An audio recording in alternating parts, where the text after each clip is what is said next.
성도 여러분 안녕하십니까? 반갑습니다.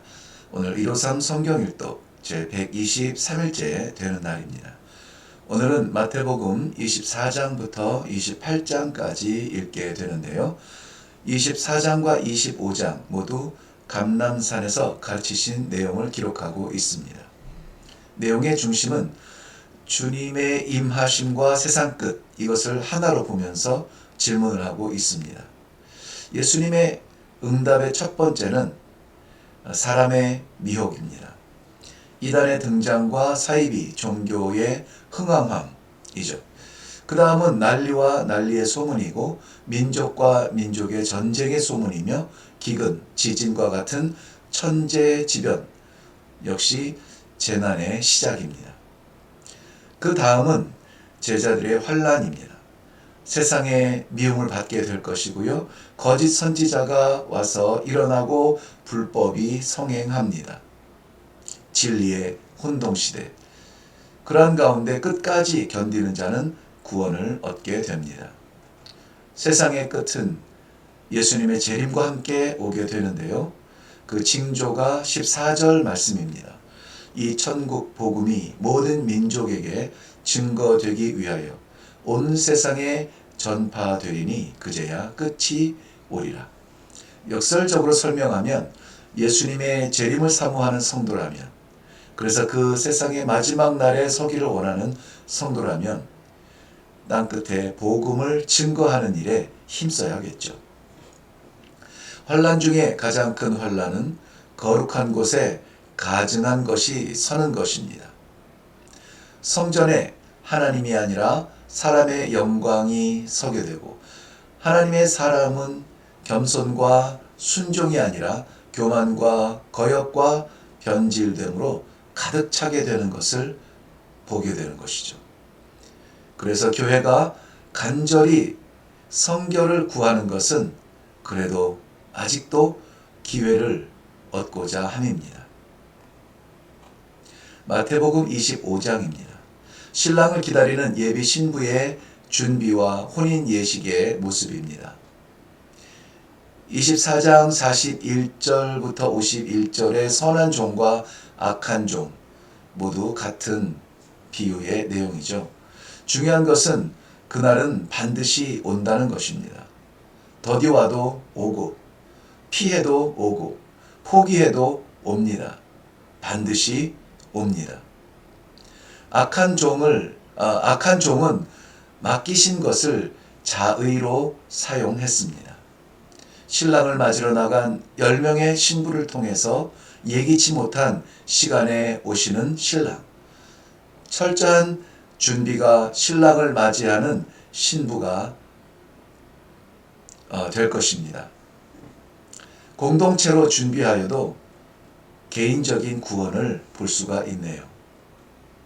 14절부터 30절 내용에는 달란트 내용이 나오는데, 바로 그 달란트는 위탁받은 달란트라는 것입니다.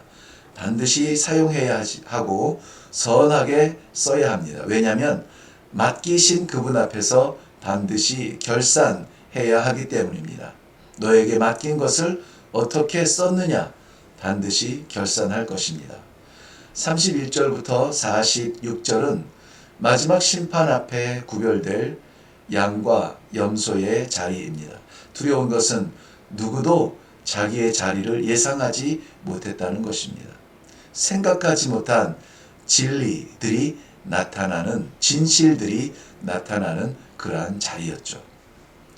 몰랐어요 라고 말하는 그 사람들, 그들보다 더 조심스러운 것은 우리는 모르지 않다는 것이죠. 안다는 것입니다. 우리의 이웃이 누구인지, 우리가 무엇을 해야 되는지 알고 있다는 것입니다. 우리가 하나님 앞에서 몰랐어요 라고 변명할 것이 없다는 것이 더 두렵고 조심스러운 말씀입니다. 마태복음 26장입니다. 십자가의 순간이 가까워질수록 저항과 충돌은 더욱 빈번해집니다. 팔리는 자와 파는 자, 옥합을 깨뜨려 부은 자와 은 30을 받아 취하는 자, 충성의 맹세와 배신의 부인. 그날 저녁에는 두 번의 잔치가 벌어지죠. 먼저는 유월절 잔치와 성찬의 잔치. 유월절로 인하여 가나안 땅의 신정 국가가 시작이 되었죠. 예수님의 성찬으로 새로운 믿음의 공동체가 시작이 됩니다. 예수님의 겟세마네의 기도는 마지막까지 하나님의 뜻을 구하는 기도였습니다. 그 과정과 고난을 아시면서도 그 팔리는 현장까지 함께 동행하십니다. 칼과 몽치를 가지고 잡으러 온 유다로부터 배신의 입맞춤의 인사를 나눕니다. 그리고 예수님은 이렇게 화답하십니다. 친구여, 내가 무엇을 행하러 왔는지 행하라. 공회 앞에 고독한 고난, 예수님이 계십니다. 군중 속에 고독한 고민의 자리에 베드로가 있었습니다. 우리도 많은 순간 그런 자리에서 그런 질문을 받게 되죠. 당신 예수를 아는가? 예수님과 한패 아닌가? 마태복음 27장입니다. 그리스도의 십자가. 그날을 앞두고 중요한 고백들이 쏟아져 나옵니다. 먼저는 예수님을 판 유다. 내가 무고한 피를 팔고 죄를 범하였도다. 모함을 주도한 대제사장들은 우리에게 무슨 상관이 있느냐? 재판을 주도한 빌라도는 이 사람의 피에 대하여 나는 무죄하니 너희가 당하라. 군중들은 이렇게 소리치죠. 바라바로소이다. 바라바로소이다. 군중들은 바라바를 택합니다. 십자가 지고 가는 연약한 메시아가 아니라 강력한 구원의 능력자 메시아를 그리워하며 다시 한번 시험하죠. 내려오라. 그리하면 우리가 믿겠노라. 보통 조롱이라고 해석하지만 조롱에 담긴 실가닥 같은 그들의 기대를 담아서 말하지 않았을까. 예수님의 부활을 염려하던 바리새인들은 무덤을 봉인하고 군인들로 지킵니다. 마치 기나긴 침묵의 시간들처럼 무덤은 닫혀집니다. 마태복음 28장입니다. 마태복음의 결론이면서 복음의 결론이고 그리스도의 결론이 선포됩니다. 그가 말씀하신 대로 살아나셨느니라. 사실 무덤 속에 천사나 부활하신 예수님이나 열린 돌문이 필요하지는 않으셨습니다. 잠긴 문 속에 숨어있던 제자들에게 후련히 들어가 만나셨으니까요.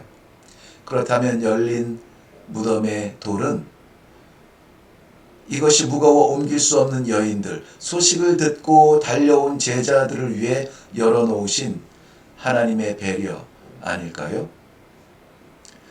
여인들의 소식을 듣고 제자들의 확인을 듣고 부활하신 예수님을 뵙고도 아직도 제자들은 확신하지 못합니다. 그러나 예수님은 그런 그들에게 명령하십니다.